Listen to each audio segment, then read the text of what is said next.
There has been an awful lot of noise in the media in the last year or so about the e-bikes and e-scooters catching fire and lithium is not good and all of that. So I've decided, having almost a decade of experience with these scooters and e-bikes, to comment on this because so much of the information is just totally incorrect. This noise about electric personal transportation is really nothing new.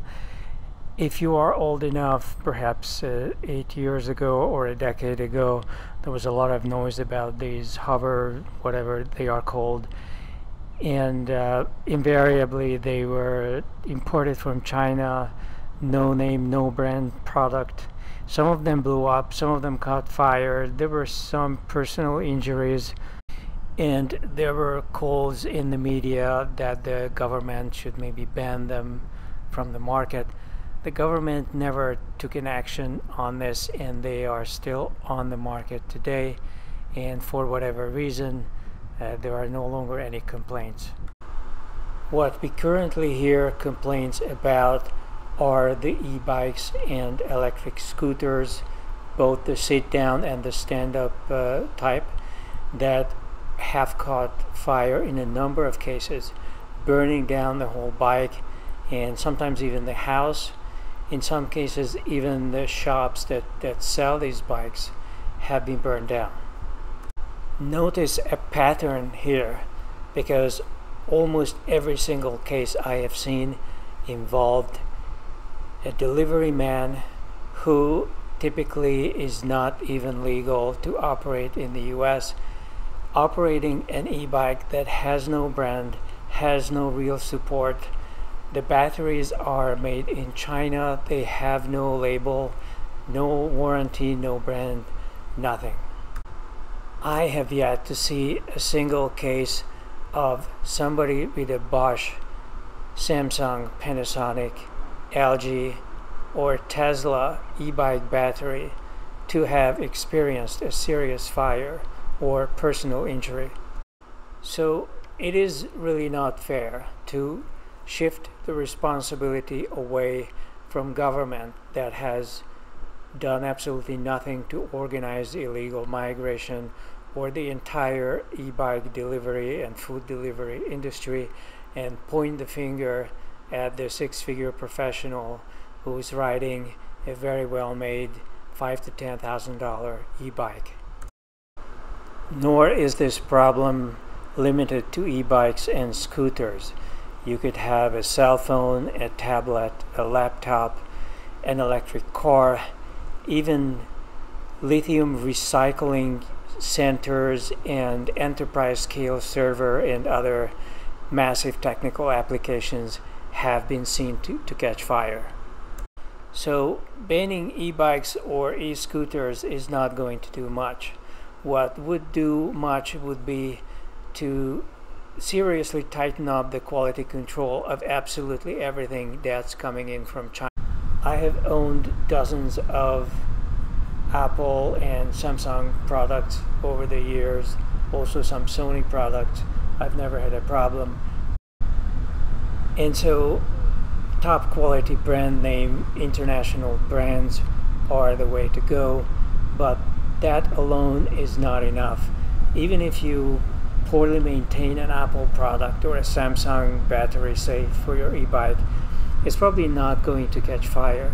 But I just do recommend not to overcharge, not to leave a battery fully charged on the charger, especially if it's an e-bike battery.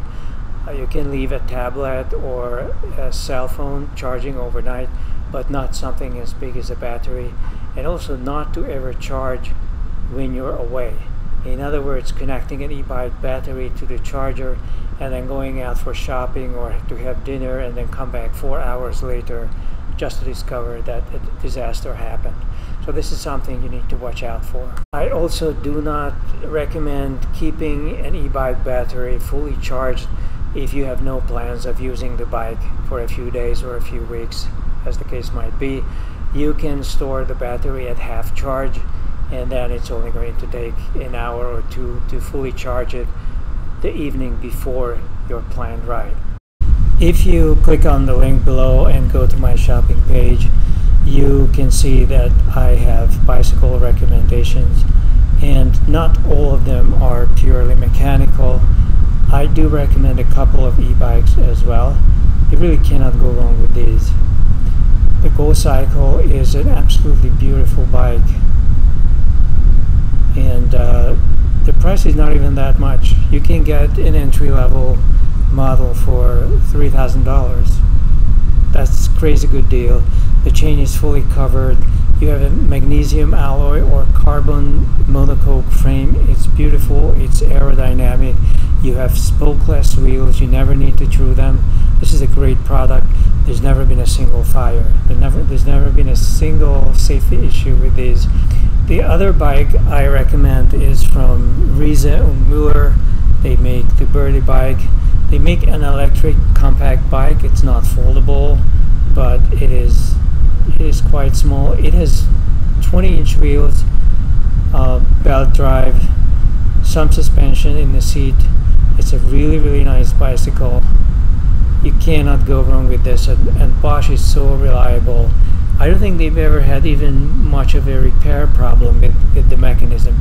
It's a battery and the drivetrain, everything made by Bosch, connected together. So these two I definitely would recommend if you want problem-free equipment.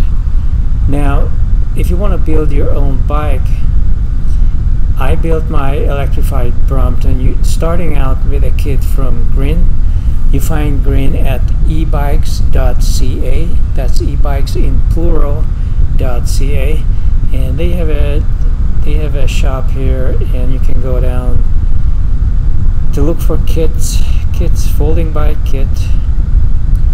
Not the best interface, and they have several kits actually, and there's one that doesn't even have a wheel, just a wheel hub.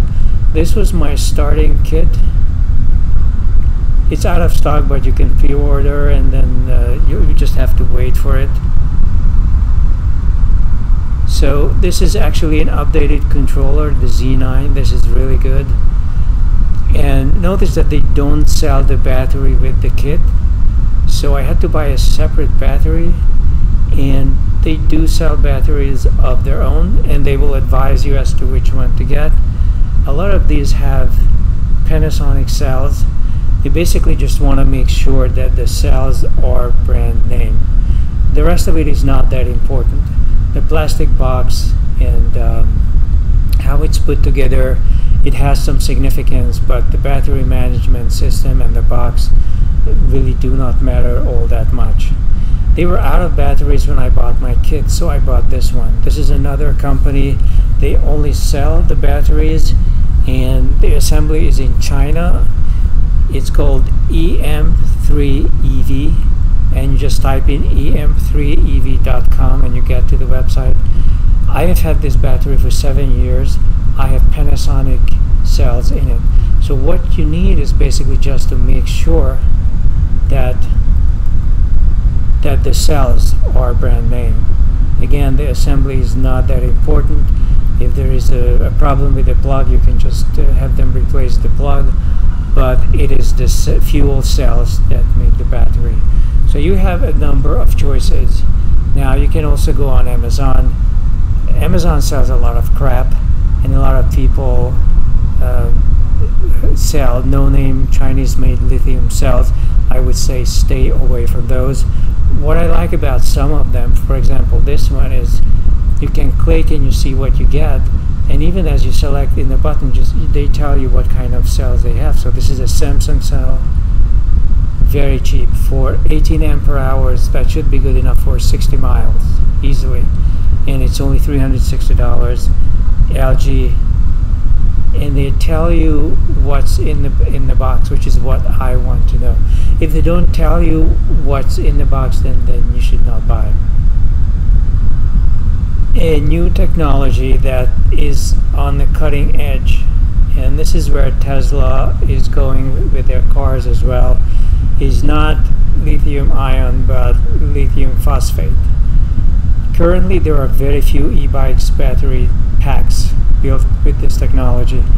You can buy the cells themselves, and you could try to build your own if you have experience doing so. And there are some ready-made battery packs as well for e-bikes. I'd run on this lithium phosphate. The acronym is LiFePO. Unfortunately, none of these are made by any of the top-end brands. So if I had to choose between this and getting something from a reliable brand, even if it's just lithium ion, as of 2023, I would still go with that. I would still get the Samsung, the Panasonic, the Tesla. But in a few years down the road, this is where the industry is going, and this technology is much more stable. So far I have not seen a single fire, but then not many people are using this technology. We'll see how Tesla fares with it. This is it for the current video. Feel free to follow, subscribe, hit the bell button, whatever. Check out the shopping page and notice that at the bottom there is a link to a ride group we have in New York. We actually have rides coming up so long that the weather cooperates. If you are visiting New York City, you can just rent a bike. We have had even people joining with the city bike. So you are welcome to join whether you have a bike or not. And I'll see you in the next video.